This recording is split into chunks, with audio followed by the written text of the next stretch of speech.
என் வழி சினிமா நண்பர்களுக்கு வணக்கம். தக் லைஃப் பற்றிய கடைசி வீடியோவை அநேகமாக இது இருக்கலாம். ஏன்னா அதை பற்றி பேசுறதுக்கு அதுக்கு மேலே ஒன்றும் இல்லை, நிறைய நம்ம பேசிட்டோம். நேற்று திங்கக்கிழமை நேத்தோட ஆல்மோஸ்ட் அந்த படம் முடிஞ்சிருச்சு அப்படிங்கிறது தான் உண்மை.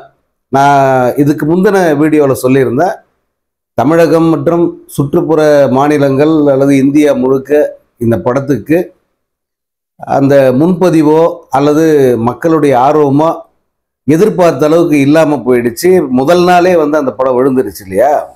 ஆனாலும் கூட சென்னை மட்டும் விதிவிலக்கா தொடர்ச்சியாக 4 தினங்களும் அந்த படத்துக்கு ஓரளவு புக்கிங் இருந்தது.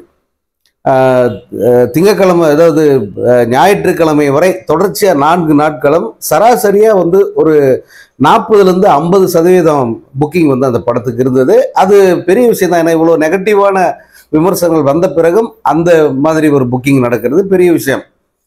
அந்த 4 நாட்கள் மட்டும்தான், அதுவும் குறிப்பாக சென்னையில் மட்டும்தான், வேற எந்த நகரத்திலும் வேற எந்த மாநிலத்திலும் இந்த படத்துக்கு அந்த புக்கிங் கிடையாது. சென்னை மட்டும்தான் ஏதோ ஒரு வகையில் கமல்ஹாசனை காப்பாத்துச்சு அப்படின்னு சொல்லலாம். இப்போ அதுவும் இல்லை. இப்போ நேற்று திங்கக்கிழமையும் சரி இன்னைக்கும் சரி படத்துக்கான முன்பதிவுங்கிறது சுத்தமாகவே இல்லை. இப்போ நான் ஒரு உதாரணத்துக்கு சொல்கிறேன், மாயாஜால் அதில் ஏற்கனவே ஷோ தொடங்கிருச்சு. இப்போ நான் பேசிக்கிட்டு இருக்கும்போது மாயாஜாலில் முதல் காட்சி தொடங்கிருச்சு. அந்த முதல் காட்சிக்கு தொடங்கிட்ட அந்த ஷோவுக்கு எவ்வளோ பேர் வந்திருக்காங்க அப்படின்னு போய் பார்த்தா 23 டிக்கெட் மட்டும்தான் சேல் ஆயிருக்கு. கிட்டத்தட்ட ஒரு 300 சீட் இருக்கிற ஒரு கெப்பாசிட்டி இருக்கிற ஒரு ஸ்க்ரீன் அது. அதில் வெறும் 23 டிக்கெட்டுகள் வித்திருக்கு. கிருஷ்ணவேணி மிகப்பெரிய ஒரு பெரிய தேட்டர், இப்போ இருக்கிறதுல மாடர்னாக புதுப்பிக்கப்பட்ட தேட்டர்களில் ஒரு 600-700 பேர் உட்காரக்கூடிய ஒரு பெரிய தேட்டர் அது.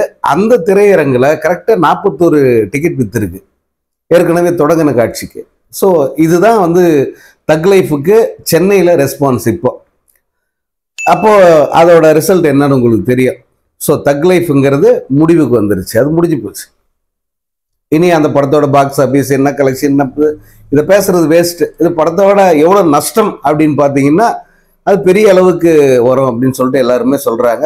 குறிப்பாக திரையரங்கு உரிமையாளர்கள்லாம் அந்த பல காட்சிகள் ரத்தாகிற சூழல்ல தான் இருக்கு. அதுவும் இரவு காட்சிகளில் சுத்தமாக கூட்டம் இல்லாததுனால காட்சிகளை ரத்து செய்ய வேண்டிய ஒரு சூழல்ல இருக்கும். ரொம்ப சங்கடமான ஒரு நிலையை இந்த தக் லைஃப் திரைப்படம் எங்களுக்கு கொடுத்துருக்கு அப்படின்னு சொல்லிட்டு அவங்க ரொம்ப வருத்தப்படுறாங்க. இப்போ இதனுடைய விளைவு என்னன்னா, கமல் அடுத்து நடிக்கிறத படம் அவருடைய 237வது படம். அதை ஃபைட் மாஸ்டர்ஸ் இருக்காங்களா, அன்பறிவு, அவங்க தான் தக் லைஃபுக்கும் ஸ்டன் மாஸ்டர்ஸ் அவங்க தான்.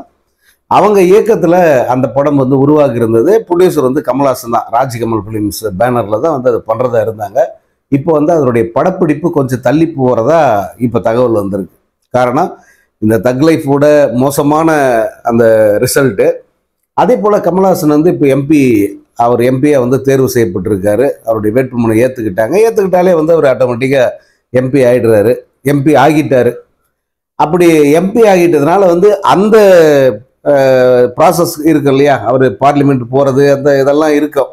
அதற்காகவும் இந்த தக் லைஃபோட இந்த மோசமான ரிசல்ட் காரணமாகவும் அந்த படப்பிடிப்பை கொஞ்சம் தள்ளி வச்சிருக்கிறதா ஒரு தகவல் வந்திருக்கு. இன்னொரு பக்கம் இந்த தக் லைஃப் படத்தோட அந்த வழக்கு அதுவும் இன்னும் சைமல்டேனியஸாக போகுது. ஏன்னா அது 9ஆம் தேதி அந்த வழக்கு கர்நாடக உயர்நீதிமன்றத்தில் விசாரணைக்கு வரும் அப்படின்னு சொன்னாங்க. 10ஆம் தேதி அந்த அந்த வழக்கு விசாரணைக்கு வருவதற்கு முன்பே இதை உச்சநீதிமன்றத்துக்கு கொண்டு போயிட்டாங்க. ஏன்னா இங்கே கர்நாடகாவில் அந்த நீதிபதியோட விசாரணை, அவருடைய அந்த கருத்துக்கள் இது எல்லாமே ஏற்புடையதாக இல்லை. அது ஒருதலை பட்சமாக இருக்குது. சரியான நீதி அங்கே கிடைக்கும் அப்படிங்கிற நம்பிக்கை எங்களுக்கு இல்லைன்னு சொல்லிட்டு அவங்க உச்சநீதிமன்றத்துக்கு கொண்டு போயிருக்காங்க. இந்த வழக்கு அதில் கமல்ஹாசனுடைய நிலை, அவருக்கு ஆதரவான நம்முடைய நிலை, இது எல்லாமே எதுலையும் மாற்றம் இல்லை. நம்ம இந்த விவகாரத்தில் கமலை நம்ம ஆதரிக்கிறோம். ஆனால் ஒரு விஷயத்தை மட்டும் ஞாபகம் வச்சுக்கோங்க, கமல்ஹாசனுக்கு அது இப்போ கூடுதலாக அவருக்கு எவ்வளோ பெரிய சுமை, எவ்வளோ பெரிய பொறுப்பு அப்படிங்கிறத சொல்லணும். ஏன்னா இந்த விஷயத்தில் கமலுக்கு நம்ம எவ்வளோ சப்போர்ட் பண்ணோம். நம்மன்னா அது யாருடைய ரசிகர், யாருடைய ஆதரவாளர், அதெல்லாம் தாண்டி தமிழ் கன்னடம், தமிழ் வர்சஸ் கன்னடான்னு இதை கொண்டு போயிட்டாங்க. அப்படி கொண்டு போகும்போது தமிழுக்காக வந்து அப்படியே நான் உறுதியாக நிற்கிறேன், நான் மன்னிப்பு கேட்க மாட்டேன் அப்படின்னு நின்ன கமலஹாசனுக்கு வந்து நம்ம இந்த உலகில் உள்ள அத்தனை தமிழர்களும் சப்போர்ட்டாக நின்னாங்க. நம்ம எத்தனை வீடியோ வெளியிட்டிருந்தோம் அவருக்கு ஆதரவாக, நீங்கள் பார்த்துருப்பீங்க. ஆனால் பதிலுக்கு அவங்க என்ன பண்ணியிருக்காங்க, இப்படி ஆதரவாக நின்று அத்தனை பேரும் பெருமையாக தலை நிமிர்ந்து நிற்கிற மாதிரி ஒரு படத்தை கொடுத்துருக்குனால நம்ம கன்னடக்காரங்க வந்து எவ்வளோ தூரத்துக்கு வந்து அவங்க பேசுனாங்க, எந்த அளவுக்கு அவங்க ரியாக்ஷன் இருந்ததுங்கிறதெல்லாம் நீங்கள் பார்த்தீங்க.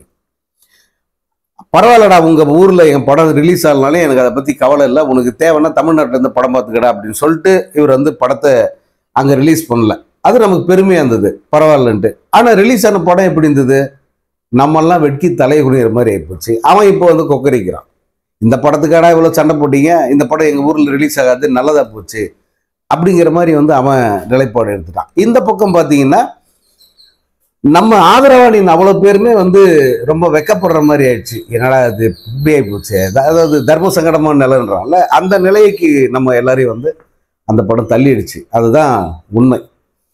ஸோ இந்த கமல்ஹாசன், மணிரத்னா இவங்கெல்லாம் வந்து ஒரு விஷயத்தில் சென்சேஷனாக விளையாடுறாங்களோ அப்படிங்கிற ஒரு கேள்வி தான் எழுது.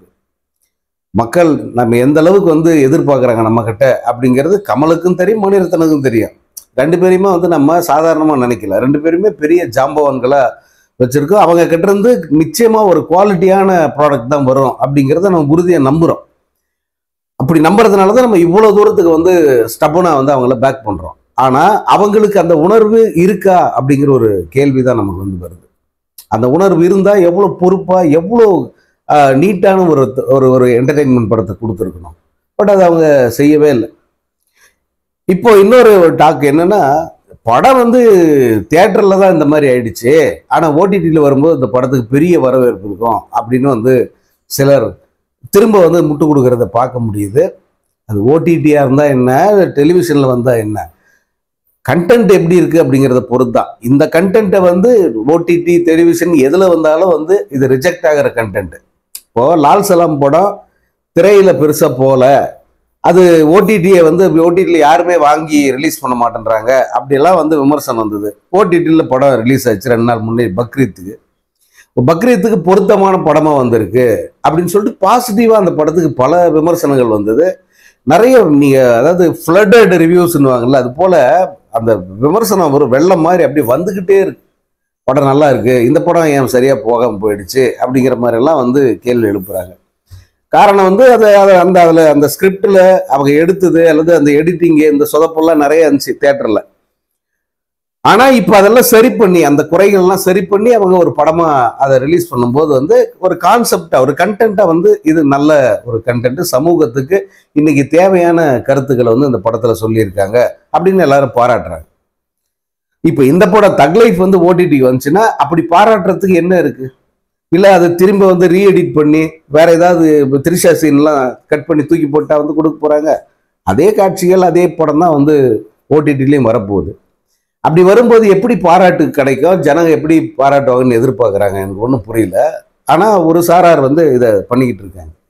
இந்த தக் லைஃப் வந்து இன்னொரு மோசமான முன்னுதாரணத்தை ஏற்படுத்திருச்சு. அதை நான் ஏற்கனவே சொல்லணும்னு நினச்சி மறந்துட்டேன். அது என்னென்னா, இந்த இன்ஃப்ளூயன்சர்ஸ் அப்படிங்கிற ஒரு கும்பலை வந்து உருவாக்கி அவங்களுக்காகவே தனியாக ஆடியோ லான்ச்சு, ட்ரெய்லர் லான்ச் நடத்தி அவங்களுக்கு வெயிட்டாக வந்து கவரு காசு இதை கொடுத்து வந்து அவங்கள இது பண்ணி தொடர்ச்சியாக வந்து அவங்கள கோவ வச்சுருக்காங்க.